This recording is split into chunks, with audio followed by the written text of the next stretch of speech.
नमस्कार दोस्तों, आप सभी का बहुत बहुत स्वागत है एक बार फिर से हमारे यूट्यूब चैनल पर।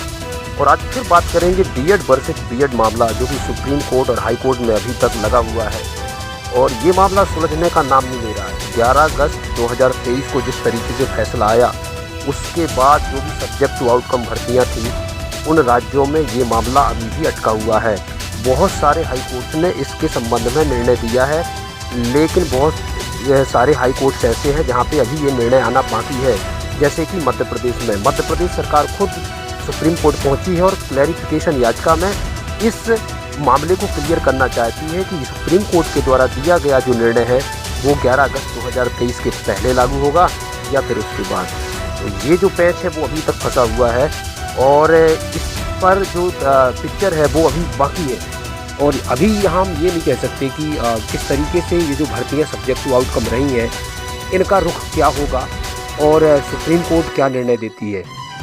आप सभी को मैं बता दूं कि अभी शिक्षा मंत्री जी ने एक जगह बोला है कि जिस तरीके से बीएड अभ्यर्थियों ने मांग की थी कि उनको प्राइमरी से बाहर किया जाएगा और उनके भविष्य का क्या होगा, तो शिक्षा मंत्री ने ये बोला है कि आपका भविष्य जो है वो सुरक्षित रहेगा और आप यदि ज्वाइन हो चुके हैं तो पूरी कोशिश करेंगे कि आपकी ज्वाइनिंग बनी रहे। लेकिन क्या आप समझ सकते हैं कि एक शिक्षा मंत्री या एक कोई नेता सुप्रीम कोर्ट या हाई कोर्ट से बड़ा हो सकता है? वो नहीं हो सकता है, क्योंकि आप जानते हैं सुप्रीम कोर्ट का निर्णय सर्वमान्य होता है, सभी को मानना होता है। तो एक राजनीतिक हवा को देखते हुए कोई भी मंत्री इस तरीके से बोल सकता है, लेकिन जो निर्णय सुप्रीम कोर्ट और हाई कोर्ट देगा वो निर्णय मान्य होगा।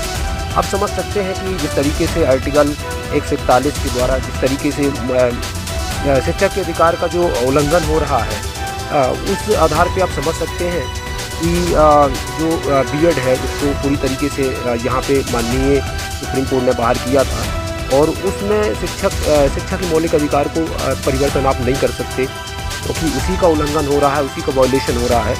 और यदि इस तरीके से हो रहा है तो उससे परिवर्तन करना थोड़ा सा मुश्किल है।